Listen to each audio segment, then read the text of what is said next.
My name is Gage, and I am 54 years old. I built this house with my own two hands 28 years ago, back when my son Derek was still growing inside his mother's belly. Last New Year's Eve, my whole family gathered here in this kitchen. Derek raised his glass and said, "May this be Dad's last New Year's Eve in this house." Everyone smiled. I smiled too. But my smile meant something different. Because by the next morning, the police were already knocking on my door with questions. Let me tell you what really happened. Before I begin, let me ask you something. Where are you watching from right now? Drop your location in the comments below. And if you believe that a father's love deserves respect, hit that like button and subscribe to this channel. Trust me, you will want to stay until the end of this story. Back in 1996, I found a piece of land on the outskirts of Columbus, Ohio.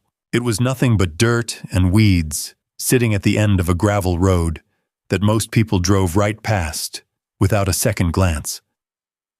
The previous owner had let it go to seed after his wife passed away, and nobody wanted to deal with the hassle of clearing it out. I saw something different.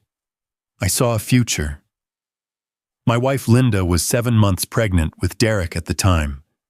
We were living in a cramped 2-bedroom apartment on the east side of the city, paying rent that ate up nearly half my paycheck every month. I was working as a carpenter, building kitchens and decks for people who had more money than they knew what to do with. Every night I would come home smelling like sawdust and sweat, and Linda would rub my shoulders while we talked about someday owning our own place. When I told her about the land, she did not hesitate. She said, "If you can build it, we can make it home." That was Linda. She never doubted me, not once in all our years together. I bought that property for $18,000. It was every penny we had saved, plus a small loan from my father that I paid back within 2 years. The day we signed the papers, I stood on that empty lot and made a promise to myself. I was going to build a house that would last for generations. A house where my children would grow up, where my grandchildren would learn to walk, where Linda and I would grow old together, watching the seasons change through windows I had framed with my own hands. For the next 14 months, I worked 2 jobs. During the day, I did my regular carpentry work. Evenings and weekends, I was out on that land, pouring concrete, raising walls, and hammering nails until my fingers bled. Linda would bring Derek out to visit when he was just a few weeks old, holding him up so he could watch his father work. She used to say that the sound of my hammer was his first lullaby. I remember the night we moved in. The house was not finished, not really. The upstairs bedrooms still needed paint, and the back porch was nothing but a concrete slab. But we had a roof over our heads, a kitchen where Linda could cook, and a nursery where Derek slept in a crib I had built from oak I salvaged from a demolished church downtown. That first night, Linda cried herself to sleep in my arms. Happy tears, she told me. The happiest tears of her life. Derek grew up fast. When he was 4, his sister Megan came along, and suddenly our house was full of noise and laughter, and the kind of chaos that makes a man feel rich even when his wallet is empty. I worked 60 hours a week, sometimes more, taking every job I could find. Kitchen remodels, bathroom renovations, custom furniture for wealthy clients who wanted something nobody else had. Linda stayed home with the children, teaching them to read and write before they ever set foot in a public school. Those were good years. Hard, but good. Derek was my shadow for most of his childhood. I taught him how to hold a hammer before he learned to ride a bicycle. By the time he was 12, he could measure and cut lumber with precision that would have impressed men twice his age. We built things together, Derek and I. Birdhouses, bookcases, a treehouse in the backyard that became the envy of every kid in the neighborhood. But the project I remember most was the back porch. Derek was 16 that summer, caught somewhere between childhood and manhood, all gangly limbs and uncertain voice. I had finally saved enough money to expand the concrete slab into a proper wooden porch with a roof and railing. I asked Derek if he wanted to help, and his face lit up like I had just offered him the keys to a new car. We worked on that porch for 3 weeks straight. Every evening after I got home from work, Derek would be waiting for me with his tool belt already strapped on. We did not talk much while we worked. We did not need to. There is a language between a father and son that goes beyond words, a rhythm of passing tools and holding boards steady and knowing exactly what the other person needs without having to ask. When we finished, we sat on that porch together and watched the sun go down.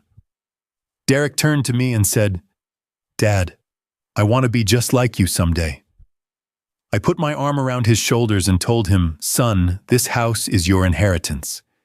Everything I have built, everything I have worked for, it all belongs to you and your sister. Take care of it, and it will take care of you." I meant every word. I just never imagined how badly those words would be twisted. Linda got sick in the spring of 2019. Pancreatic cancer. The doctor said his face carefully neutral as he delivered the news that would shatter our world. By the time they found it, the disease had already spread too far to stop. They gave her 6 months. She lasted 8 because Linda was stubborn that way. She refused to leave me before she had to. I took care of her myself. I hired a hospice nurse to help with the medical things I did not understand, but I was the one who bathed her, fed her, held her hand through the long nights when the pain was too much to let her sleep. Derek came by once a week, sometimes twice. Megan flew in from Portland a few times, but she had her own family to worry about, and the visits grew shorter each time. Linda died on a Tuesday morning in November, with her hand in mine, and the autumn sun streaming through the bedroom window. Her last words to me were, "Take care of our home, Gage. Promise me." I promised. I have never broken a promise to Linda, and I was not about to start then. After the funeral, something changed in my children. Derek had married a woman named Brianna a few years earlier, a lawyer with sharp eyes and an even sharper tongue. Megan had settled in Portland with her husband Tyler, a quiet man who always seemed to be calculating something behind his pleasant smile. In the months after Linda passed, their visits became less frequent. Phone calls grew shorter. The excuses multiplied like weeds in an untended garden. I told myself they were busy. I told myself they were grieving in their own way. I told myself that children grow up and build their own lives, and a good father learns to let go. But late at night, sitting alone in the house I had built with my own hands, I could not shake the feeling that something was wrong.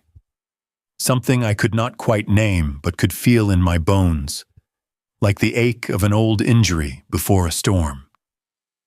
The first sign of trouble came in September, 9 months before that fateful New Year's Eve. Derek called me on a Sunday afternoon, which was unusual. He normally saved his brief check-in calls for Wednesday evening's 15 minutes of small talk before he handed the phone to Brianna so she could ask about my medications and doctor's appointments. But this call was different. Derek's voice was warm, almost too warm, like honey poured over something bitter. He asked about my health, my diet, whether I was sleeping well. He wanted to know if I was taking my blood pressure pills, if I had scheduled my annual physical, if my back was still bothering me. I answered his questions, touched by what I thought was genuine concern. Then he asked about the house. "Dad, I have been thinking," he said, his voice shifting into a tone I did not recognize. "You are all alone in that big place. 4 bedrooms, 2 bathrooms, all that property to maintain. It must be overwhelming for you." I told him I was managing just fine. The house was paid off. I had a boy from the neighborhood who came by twice a month to help with the yard work. My back gave me trouble sometimes, but nothing I could not handle. Still, Derek continued. It might be smart to start getting your paperwork in order. You know, deeds, titles, that kind of thing. Brianna could help you sort through everything, make sure it is all organized for the future. Something in his voice made me uneasy, but I pushed the feeling aside. He was my son. He was just looking out for me. That is what I told myself. A month later, Megan showed up unannounced. I had not seen her in almost 2 years, not since Linda's funeral. She arrived with Tyler and their 2 children in a rented minivan carrying expensive wine and a smile that did not quite reach her eyes. I was overjoyed. I spent 2 days cooking, cleaning, making up the spare bedrooms, and filling the refrigerator with food I knew the children liked. When they finally pulled into the driveway, I stood on the front porch with tears in my eyes, watching my daughter walk toward me across the yard, where she had learned to ride a bicycle 30 years ago. The visit started well enough. We ate meals together, played board games with the grandchildren, sat on the back porch, drinking coffee and talking about old times. But I noticed things. Small things that added up to something larger. Megan kept taking photographs inside the house. Not family photos, but pictures of rooms, walls, windows.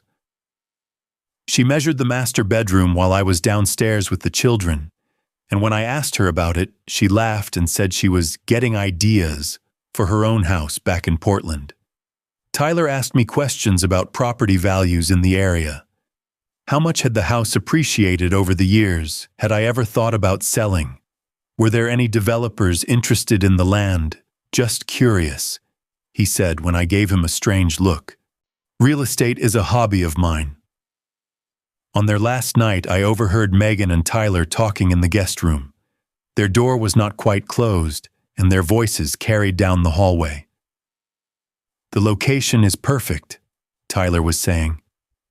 Once they finish that commercial development on Route 42, this whole area is going to explode.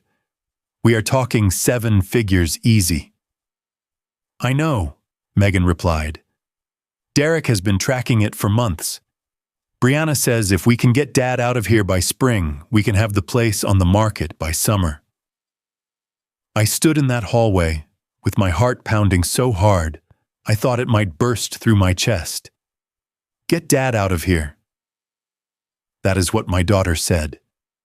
Like I was an obstacle to be removed. Like the house I had built with my own hands was nothing more than an asset waiting to be liquidated. I went to bed that night and did not sleep. In the morning, I hugged my daughter goodbye and watched her drive away, and I wondered if I had ever really known her at all. 3 weeks later, Derek called another family meeting. He did not ask if it was convenient. He simply announced that he and Brianna would be coming over on Saturday afternoon to discuss important family matters, and Megan would be joining by video call from Portland. They arrived at 2 o'clock sharp. Brianna was carrying a leather briefcase that looked like it cost more than my first car. She set it on my kitchen table and pulled out a thick stack of papers, spreading them out like she was preparing for a trial. Dad, we need to have a serious conversation, Derek said. He was using his lawyer voice, the one Brianna had taught him, all smooth edges and careful words. We are worried about you living here alone. This house is too big for one person. The maintenance is expensive. What if something happens to you? What if you fall and nobody finds you for days? I looked at my son, searching for some trace of the boy who had helped me build the back porch. I could not find him. I am fine, I said. I have been taking care of this house for almost 30 years. I think I can manage a little longer. Brianna leaned forward, her eyes locked on mine. Mr. Gage, with all due respect, you are not getting any younger. We have been researching some wonderful assisted living facilities in the area. Beautiful places with trained staff, social activities, medical care on site. You would be so much more comfortable there. I am comfortable here, I said. This is my home. Of course it is, Derek said quickly. Nobody is saying you have to leave tomorrow. We are just asking you to think about the future. Your future. Our future as a family. Megan's face appeared on Derek's phone screen, propped up against a vase on the table. Dad, we love you, she said. We just want what is best for you. Please just consider it. I looked at the papers spread across my table. Legal documents, property assessments, brochures for nursing homes that looked more like prisons than residences. I looked at my children's faces, so earnest and concerned, and I saw the truth beneath their masks. They did not want what was best for me. They wanted what was best for them. No, I said. I am not going anywhere. This is my house, and I will die here if I have to. Now please take your papers and leave. Derek's face twisted into something ugly just for a moment, before he smoothed it over with a disappointed sigh. You are being stubborn, Dad. We are only trying to help. They left that afternoon, but I knew they were not done. I had seen the hunger in their eyes, the calculation, the cold arithmetic of inheritance. My children were circling like vultures, waiting for me to die so they could pick my bones clean, and if I would not die fast enough, they would find another way. The truth came to me on a cold December morning, delivered by a woman who had been my neighbor for nearly 3 decades. Martha had moved into the house next door the same year I finished building mine. Her husband Frank had died of a heart attack in 2008, and since then she and I had looked out for each other, the way neighbors do in places where people still remember what that word means. Martha came over with a plate of Christmas cookies and a worried look on her face. We sat at my kitchen table and she told me something that made my blood run cold. Gage, I need to tell you about something that happened last week. She said, her hands wrapped around a cup of coffee. Some people came by asking questions about you. A woman and a man well-dressed said they were from a real estate company. But Gage, I recognized the woman. It was your daughter-in-law, Brianna. I set down my coffee cup very carefully. What kind of questions? They wanted to know about your health, whether you seemed confused lately, if you forgot things got lost, that sort of thing. Martha paused, her eyes full of sympathy and concern. They asked if I had ever seen you wandering around at odd hours or talking to yourself, and they asked about your capabilities, whether you could still drive, cook, manage your own affairs. I felt something crack inside me, some final illusion about my family that I had been holding on to despite all the evidence to the contrary. They were not just trying to push me into a nursing home.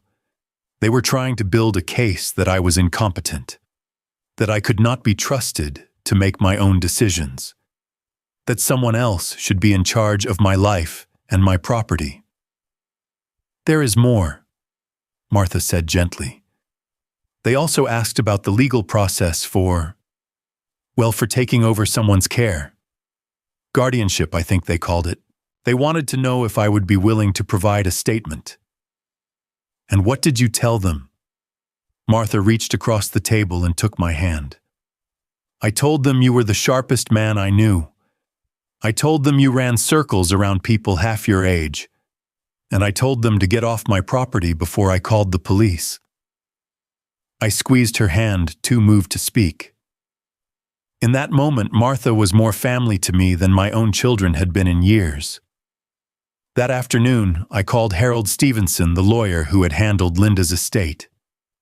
Harold was 68 years old, a Vietnam veteran with a no-nonsense attitude and a deep distrust of people who used the law as a weapon against the vulnerable. He had been Linda's friend since college, and he had known my family for decades. When I told him what was happening, there was a long silence on the other end of the line. Gage, I was afraid of something like this. He finally said, after Linda passed, I heard some rumors through the legal community. Brianna has been making inquiries about elder law guardianship procedures, that sort of thing. I hoped it was for a client. Now I am not so sure. What can I do? First thing tomorrow, I want you to come to my office. We need to get ahead of this. I spent that night going through old boxes in the attic, looking for something I had not thought about in years. I found it in a trunk of Linda's belongings wrapped in tissue paper and smelling faintly of her perfume. It was a notebook she had kept in her final months, filled with her thoughts and observations about our family. On one of the last pages, she had written something that stopped my heart. I worry about the children, she wrote. Derek has changed since he married Brianna. He talks about money constantly, about investments, about getting ahead. And Megan follows his lead as she always has. I pray that when I am gone, they will remember who their father is and what he sacrificed for them. But I fear they have already forgotten. Linda knew. Even as she lay dying, she saw what I had refused to see. My children had stopped being children long ago. Somewhere along the way, they had become strangers. The next morning, I drove to Harold's office in a daze. He sat me down and explained what his investigation had uncovered. Derek had filed a petition for guardianship over me, claiming that I was suffering from cognitive decline and could no longer manage my own affairs. The petition was scheduled for a hearing in February. If it succeeded, Derek would gain legal control over my finances, my property, and my person. He could sell my house out from under me, move me to any facility he chose, and there would be nothing I could do to stop him. They have been building a case for months, Harold said, showing me a folder thick with documents. From medical records, witness statements, video recordings. They even got your doctor to sign a letter expressing concern about your memory, although I suspect Brianna had a hand in that. My doctor, but I am perfectly healthy. I had a checkup just last month. Harold nodded grimly. I pulled your actual medical records. There is nothing wrong with you, Gage. But Derek's petition does not use your real records. It uses a report from a neurologist you supposedly visited in October. A report that says you showed signs of early dementia. I never visited any neurologist in October. I know. The signature on that report matches Brianna's handwriting. She forged it, or had someone forge it for her. We also found emails between Derek, Megan, and Brianna discussing their plan. They have been coordinating this for over a year, ever since they found out about the commercial development coming to this area. Harold pulled out another document, this one a map with highlighted sections. Route 42 is being expanded into a major commercial corridor. The state just approved a shopping complex less than 2 miles from your property. Land values in this area have increased 600% in the past 18 months. Your house and property are currently worth approximately $1.2 million. $1.2 million. For a piece of land I had bought for $18,000 and a house I had built with my own hands. They were going to declare you incompetent, take over your estate, sell the property, and split the money, Harold said. It is a clean scheme, and Brianna knows exactly how to work the system. She has done this before for clients. Now she is doing it for herself. I sat in that office for a long time, staring at the folder full of evidence that my children were trying to steal my life. The pain was indescribable, worse than any physical injury I had ever suffered.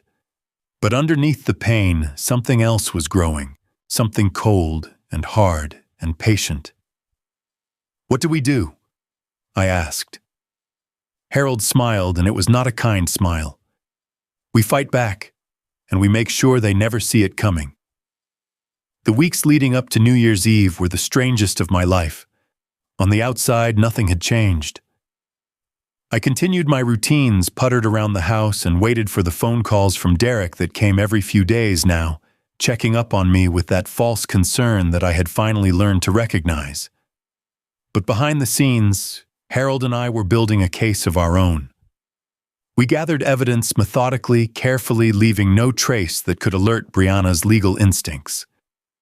I installed security cameras throughout the house, hidden in places where no one would think to look. I started recording every phone conversation, every visit, every interaction with my children and their spouses. I also saw a psychiatrist, a real one, who conducted a thorough cognitive evaluation and declared me to be in excellent mental health for a man of any age.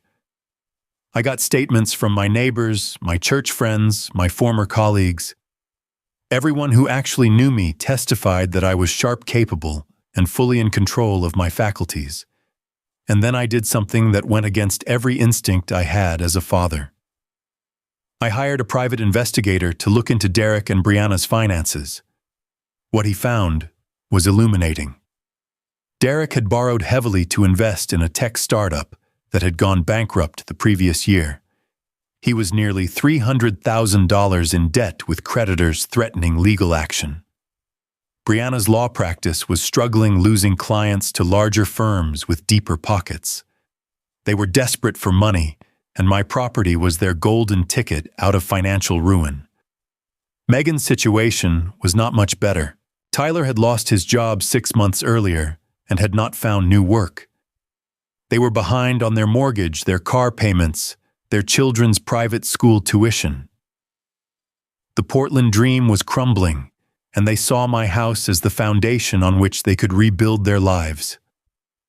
I understood now. This was not about me at all. I was simply an obstacle standing between my children and the money they believed they deserved. They had convinced themselves that I owed them something, that the house I had built with my own hands was already theirs by right of blood. My existence was merely an inconvenience to be managed. When Derek called in mid-December to invite himself and the whole family over for New Year's Eve, I agreed immediately. I even offered to cook Linda's famous recipes, the ones she had always made for holiday gatherings. Derek sounded surprised by my enthusiasm, maybe even a little suspicious. But greed overcame caution, as it usually does. "That sounds wonderful, Dad," he said. "We will all be there. The whole family together, just like old times." Just like old times. I wondered if he even remembered what those times had been like before Brianna, before the money, before he became a stranger wearing my son's face. On Christmas Day, I sat alone in my house and finalized my plans with Harold. The trap was set. All that remained was to spring it. New Year's Eve arrived cold and clear, with a dusting of snow on the ground that reminded me of the first winter Linda and I had spent in this house. I rose early and began cooking, filling the kitchen with the smells of her recipes, the dishes she had perfected over decades of holiday gatherings. Derek and Brianna arrived first, just after noon. He carried a bottle of expensive champagne and wore the smile of a man who believed he was about to get everything he wanted. Brianna followed behind him, her sharp eyes scanning the house like she was already mentally cataloging the furniture for an estate sale. "Dad, you look great," Derek said, embracing me with arms that felt like a stranger's. "The house smells amazing, just like when Mom was alive." I thanked him and led them inside, playing the part of the grateful father overwhelmed by his children's attention. I shuffled a little when I walked, paused occasionally as if searching for words, repeated questions I had already asked. Small things, subtle things, the kind of behavior that would confirm their assumptions about my declining mind. Brianna noticed. I saw her exchange a knowing glance with Derek, saw her slip her phone out of her pocket and angle it toward me, recording footage for their case. I pretended not to see. Let them gather their evidence. It would only make their downfall more complete. Megan and Tyler arrived an hour later with the children in tow. The little ones rushed toward me with genuine affection, and I held them tight, grateful that they at least were still innocent. But Megan's embrace was stiff, perfunctory, the hug of someone completing an unpleasant obligation. Tyler shook my hand and immediately started examining the house with that same calculating gaze I had seen during their visit in October. We gathered in the living room, making small talk while the children played on the floor. Derek dominated the conversation, steering it toward topics of finances, property, and planning for the future. Brianna kept circling back to questions about my health, my memory, my ability to manage daily tasks. "Dad, are you still driving?"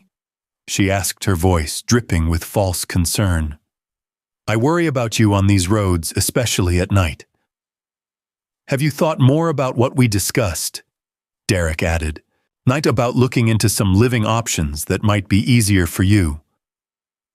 I deflected their questions with vague answers and gentle smiles, playing the role of the confused old man they wanted me to be. All the while, my hidden cameras recorded everything, capturing their coordinated efforts to build their case against me in real time. Dinner was a masterpiece, if I do say so myself.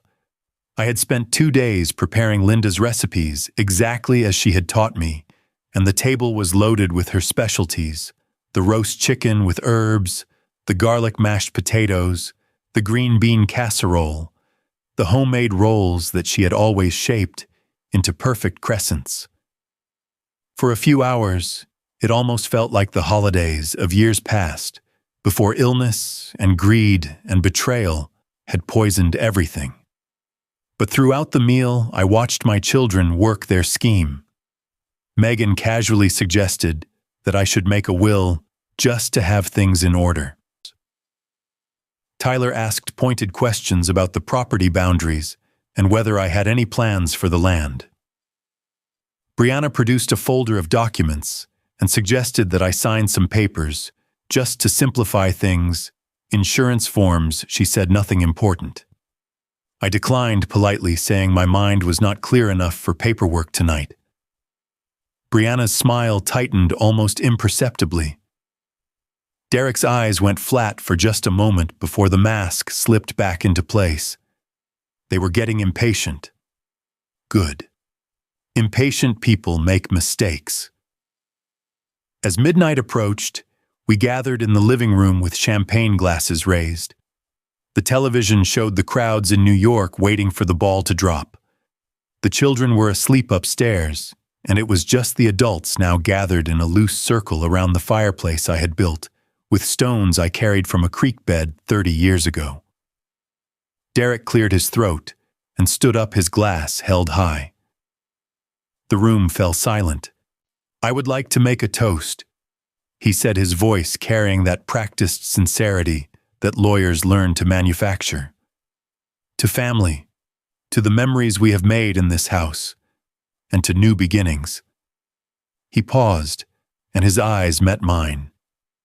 There was something cold in them, something that made me understand finally and completely that my son was gone.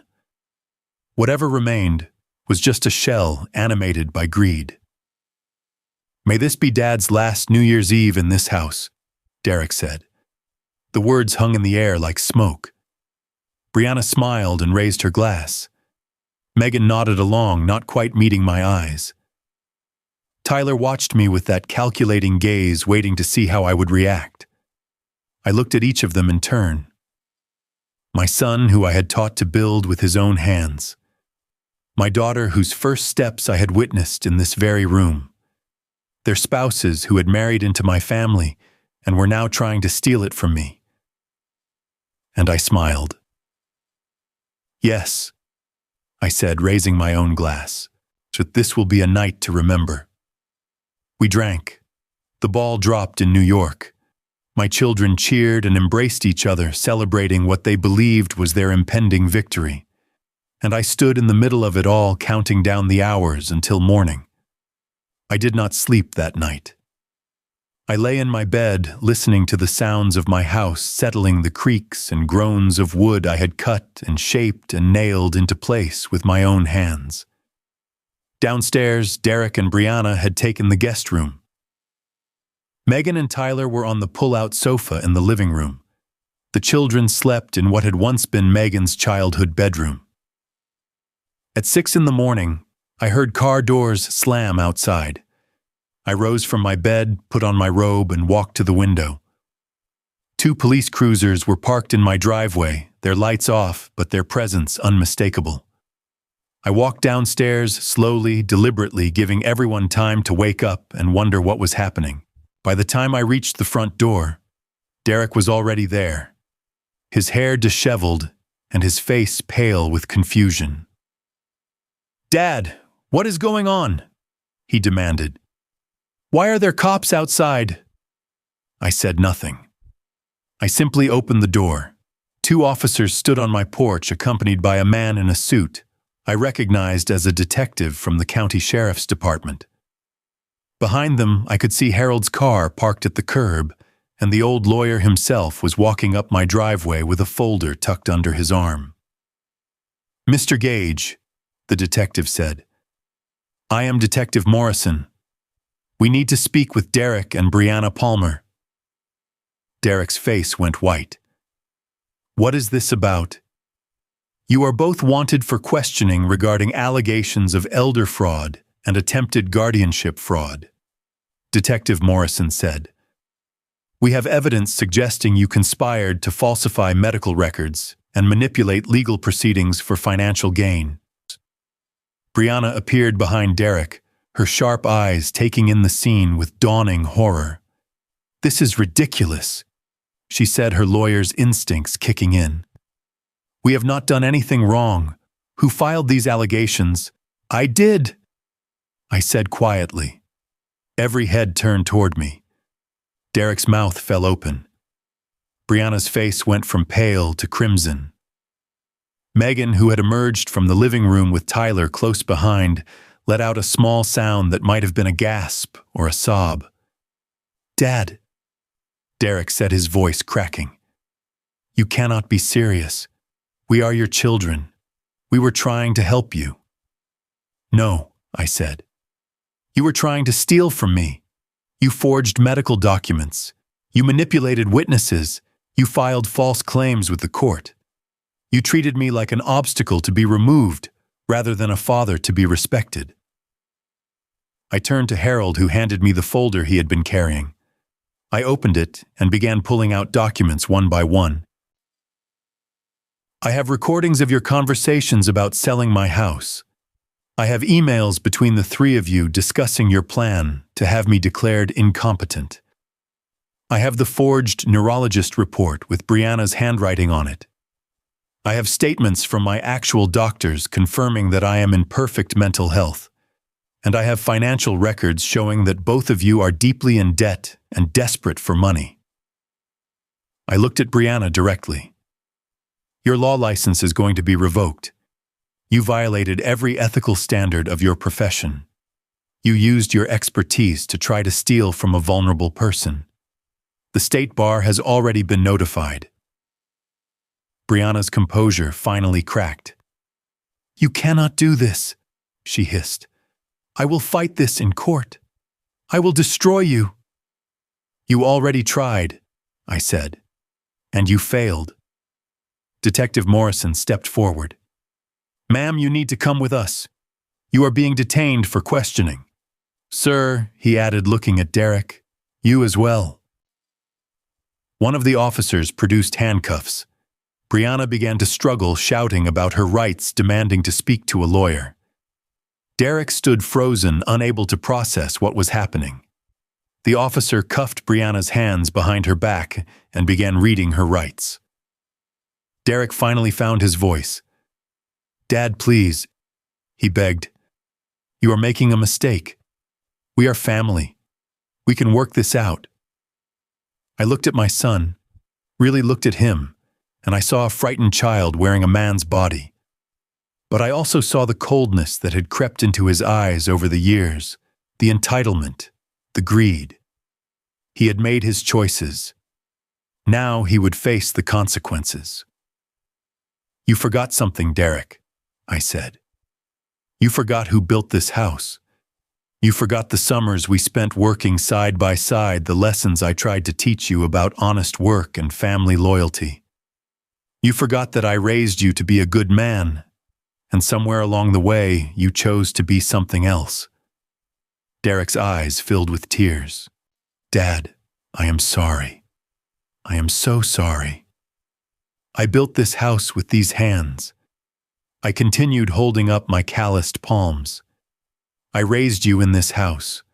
I watched you take your first steps in that living room. I taught you to build things that would last. And you wanted to throw me out like garbage so you could cash in on everything I spent my life creating. I stepped closer to him, close enough to see the fear in his eyes. You forgot who you are, Derek. And you forgot who I am. I am not some feeble old man waiting to die. I am your father. And I will not be treated like a burden to be managed or an asset to be liquidated. The officers led Brianna and Derek toward the waiting cars. Megan stood in the doorway sobbing while Tyler held her shoulders and refused to meet my gaze. The grandchildren had come downstairs and were watching with wide, confused eyes, too young to understand what was happening, but old enough to sense that something terrible had occurred. As the police cars pulled away, I stood on the porch I had built with Derek 20 years ago and watched my son disappear down the road. I did not know if I would ever see him again. I was not sure I wanted to. Harold came to stand beside me. It is done, he said quietly. The prosecutor is confident they can make multiple charges stick. Brianna is looking at disbarment at minimum, possibly jail time. Derek will likely face charges as well.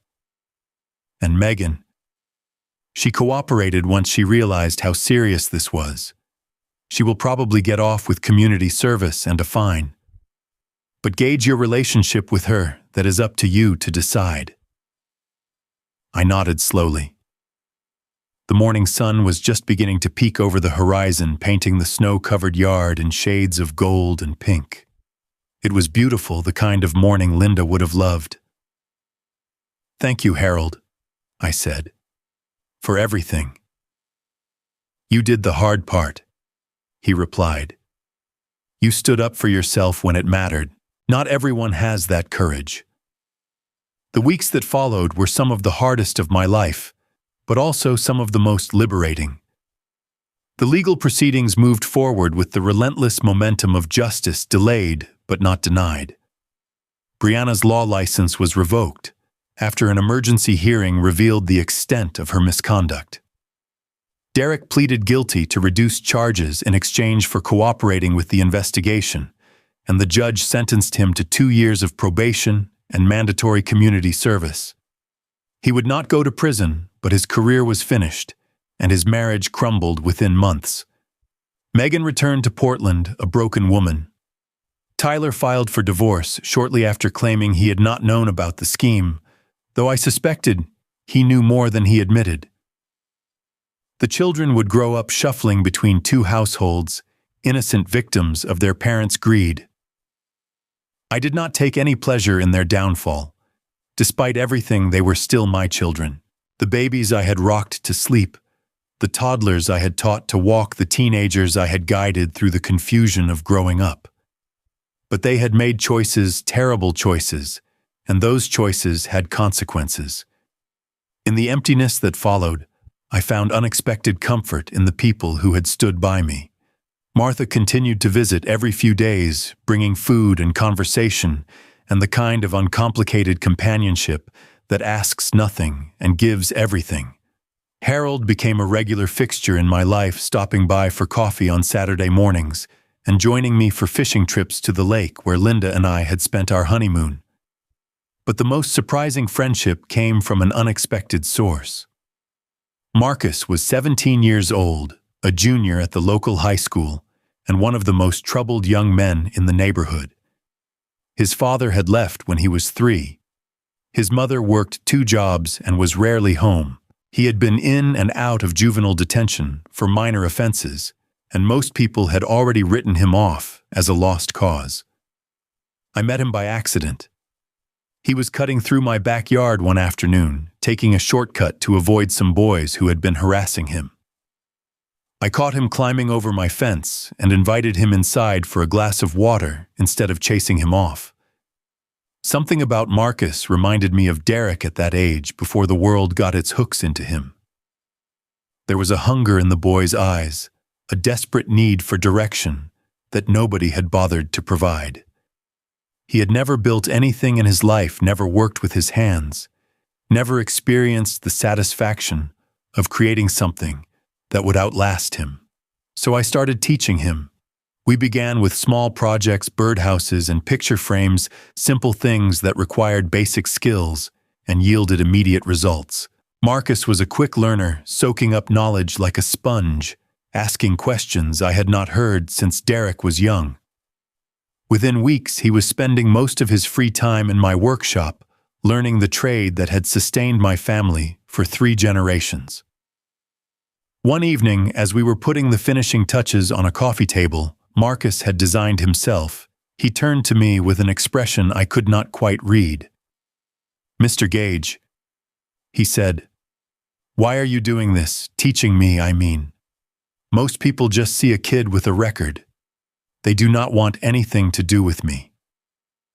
I set down my sandpaper and looked at him. "Because everybody deserves someone who believes in them," I said. "I had that once. My father taught me this trade and I taught my son.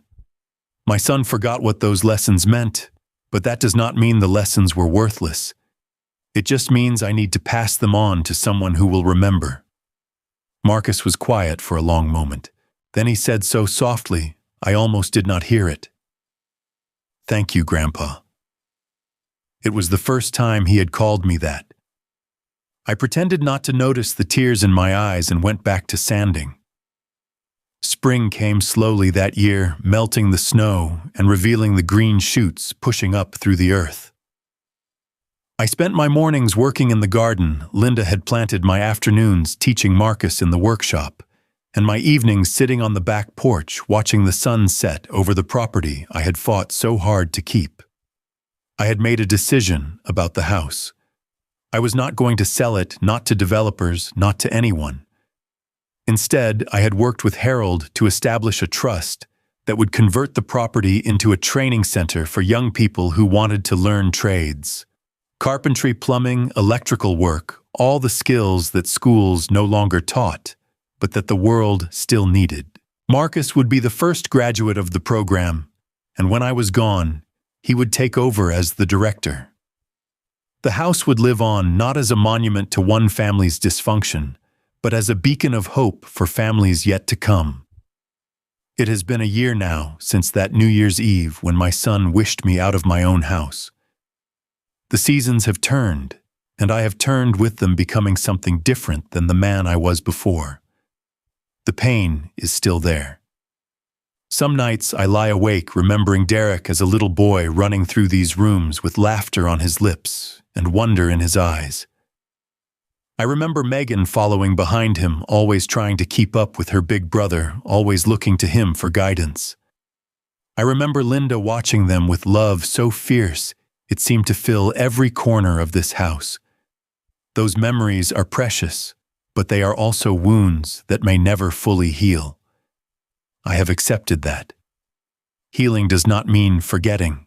It means learning to carry the weight without letting it crush you.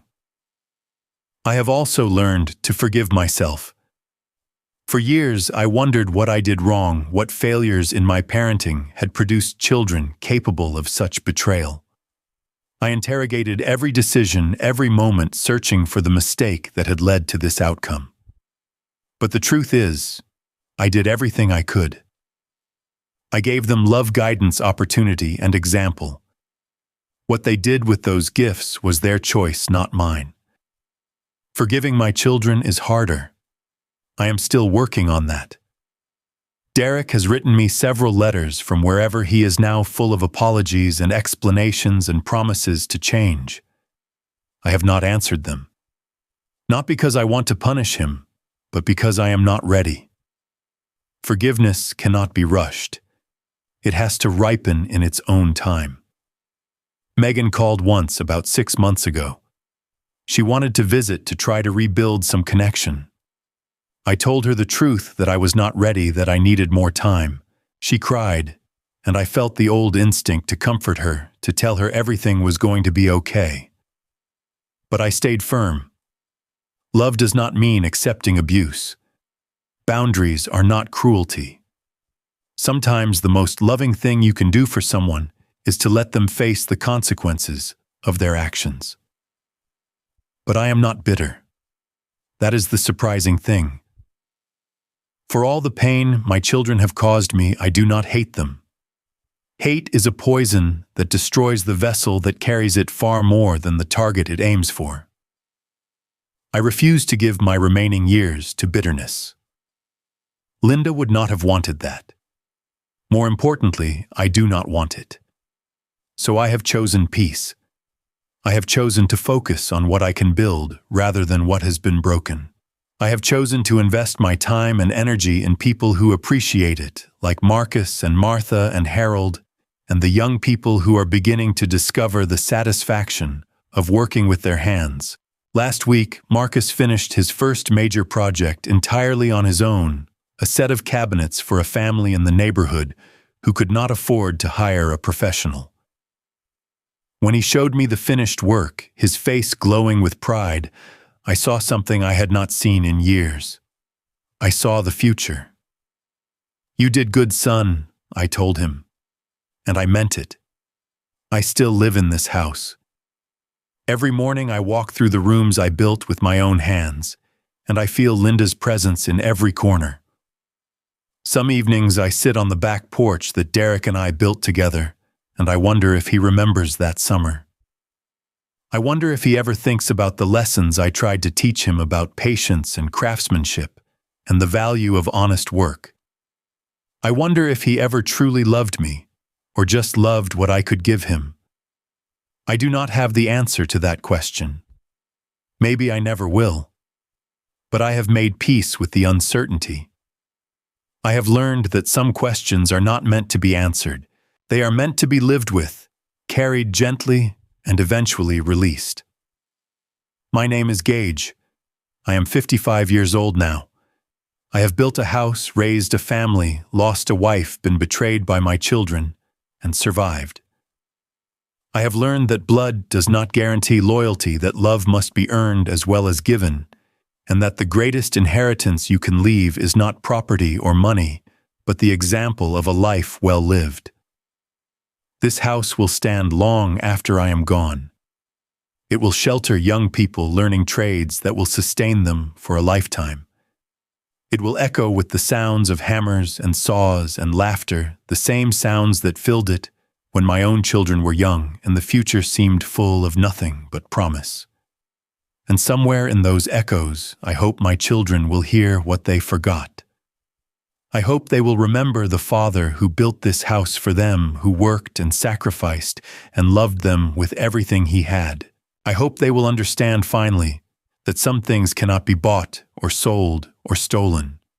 Some things can only be built, one board at a time, one nail at a time, with hands that know the value of honest work. That is my story. That is my truth. And I am at peace. Now I want to ask you something. Have you ever had to stand up for yourself against people you loved? Have you ever had to choose dignity over comfort, self-respect over family peace? If so, I would love to hear your story in the comments below. And if this story touched you in some way, please hit that like button. Subscribe to this channel if you want to hear more stories like this one. Share this with someone who might need to hear that it is okay to protect yourself, even from family. Thank you for listening to an old carpenter talk about his life. Whatever challenges you are facing, whatever battles you are fighting, I hope you find the strength to build something beautiful from the pieces. God bless you all, and may you always have the courage to remember who you are.